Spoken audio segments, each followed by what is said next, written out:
Hello everyone, देखते हैं divine का आज का संदेश आपके लिए क्या है। आज का डिवाइन मैसेज फॉर यू। तो इस शफल डेक से हम निकालेंगे एक कार्ड और कार्ड आया है द हेरोफेंट का।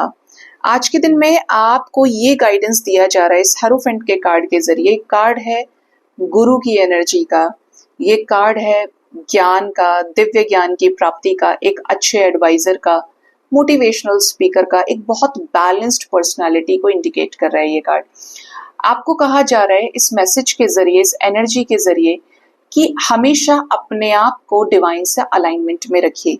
परिस्थितियां अच्छी हैं, बुरी हैं, फ्लक्चुएटिंग है, फिर सही हो गई, फिर खराब हो गई, फिर ठीक हो गई। सीधा सीधा आपको कहा जा रहा है कि अपने आप को यूनिवर्स के साथ में अलाइनमेंट में रखिए। कुछ चीजें कभी नहीं बदलती, ठीक है।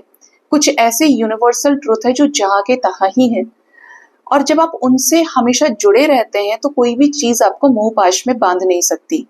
जैसे कि जन्म फिक्स है तो मृत्यु फिक्स है। अगर आपने अच्छे कर्मास किए हैं तो लौट कर आपके साथ अच्छा ही होगा, ये भी फिक्स है। आपने कुछ बुरा किया है, आपने कुछ खराब बोया है तो आप खराब काटेंगे भी, ये भी फिक्स है।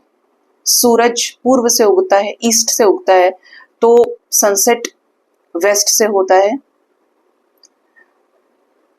तो ये चीजें भी क्या है, फिक्स है। कुछ ऐसी चीजें जिन्हें आप नकार नहीं सकते। सत्य को नकारा नहीं जा सकता, ईश्वर तत्व को नकारा नहीं जा सकता, आप भूल ही नहीं सकते, क्योंकि कण कण में वास है इसी एनर्जी का। तो आपको कहा जा रहा है कि हमेशा डिवाइन से अलाइनमेंट में रहिए। ये नहीं कि हाँ भाई ठीक है हो गया, बस ठीक है रहने देते हैं, क्यों टेंशन लेनी है, क्या चीजें हैं। आपको सिखाया जा रहा है कि आपको अच्छी स्थिति में भी होकर हमेशा अलाइनमेंट में रहना चाहिए, और बुरी परिस्थितियां हैं तब भी अपने विवेक को खोए नहीं, विवेक को ना खोकर डिवाइन के साथ अलाइनमेंट में बने रहिए। वो जो रोशनी का जो दिया है उसे बुझने नहीं देना है आपको, क्योंकि वो बुझ गया तो इट मीन्स आपका अंदर से जो सोल की आवाज है वो जीरो हो गई। अब आपकी जिंदगी में अंधकार है क्योंकि आपको कुछ समझ में नहीं आ रहा है, आपकी एनर्जीज, आपके चक्रास क्या है, ब्लॉक्ड है। तो आपको कहा जा रहा है कि जब आपके पास ईश्वर तत्व के ज्ञान की प्राप्ति हो जाती है तो उसका सही यूज करिए। आपको पता चल गया कि मोह क्या है, मैं ये जो चीज कर रहा हूँ या कर रही हूँ ये गलत है, क्योंकि आत्मा सब जानती है। वो अलग बात है कि मन आपको फोर्स करता है हमेशा गलत चीजें करने के लिए, और जब वो गलत चीज इंसान कर भी देता है तो उसके बाद मन की भावना कहीं कहीं तक नहीं आती है, फिर दिल जागृत होता है, दिल की भावनाएं आती हैं कि यार गलत कर दिया, दिमाग कैलकुलेटिव हो जाता है, तो मन गायब हो जाता है, मन की शक्ति गायब हो जाएगी। आपने कभी भी नोटिस किया होगा, आप एग्जाम में फेल हो गए, उससे पहले तो आपको ये भी करने का मन कर रहा है, वो भी करने का मन कर रहा है, और जब आप फेल हो गए तब वो मन ये नहीं कहता कि मेरी ही वजह से तुमको फेल होना पड़ा है, वो तो गायब। फिर रिग्रेट होता है, चीजें समझ में आती हैं, इनसाइट नॉलेज बढ़ता है। तो आपको कहा जा रहा है कि जब आपको ज्ञान मिल ही गया है या आप ज्ञान अर्जित कर रहे हैं, आपको समझ में आ गई ये चीजें, तो आप अपने उस ज्ञान से दूसरों का भी भला करें। कोई आपके सामने परेशान है, इमोशनली टूटा हुआ है, ये अब आप जान गए हैं, आप अवेकन हो रहे हैं, आप समझदार हो गए हैं, तो आप दूसरों की हिम्मत बनिए, दूसरों को स्पिरिचुअली अवेकन करने में मदद कीजिए, दूसरों की हेल्प करिए सपोर्ट से। अगर आपका कोई फ्रेंड ही है, वो ब्रेकअप के दुख से परेशान है और आप उस दुख से निकल चुके हैं, या आप अब बैलेंस में आए हैं, तो उनकी हेल्प कीजिए। You can help them. किससे? अपने नॉलेज, अपने विस्डम से, अपनी कुछ ऐसी बातों से जिससे वो विश्वास करे कि हाँ यार ये तो सच है, इसने इतना समझाया, क्योंकि ये हर किसी के बस की बात नहीं है।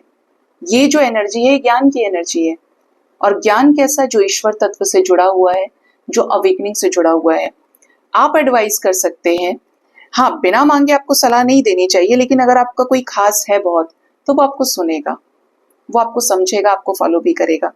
लेकिन जो नया है या जो जिद्दी है वो नहीं सुनेगा। तो आप कोशिश कर सकते हैं, लेकिन उसके बाद आप पर्सनली इन्वॉल्व ना करें तो बेहतर है। जब आपको वो ज्ञान मिला तो आपकी जिम्मेदारी हो गई कि आप दूसरों की मदद करेंगे, दूसरों को मोटिवेट करेंगे, उनके लाइफ से दुखों को बाहर निकालने में, उनको डिवाइन से बैलेंस करने में, ठीक है। क्योंकि अकेले अकेले नहीं खाना है, ज्ञान बांटने से बढ़ता है, ज्ञान को कोई छीन नहीं सकता, आपके पास है और निरंतर बढ़ेगा जैसे जैसे आपकी वाइब्रेशन हाई होती है।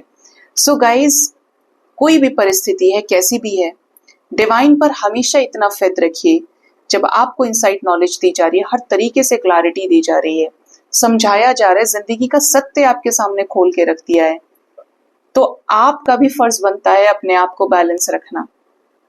ठीक है, आप परेशान हैं तो किसी हायर सोल से मदद लीजिए, और आप परेशान नहीं है तो बैलेंस रह सकते हैं। ठीक है, सो गाइज, ये थी रीडिंग, ये थी गाइडेंस। होप इससे आपको गाइडेंस जरूर मिली होगी। अपना बहुत ज्यादा ख्याल रखिए। Thank you so much. Bye bye, take care.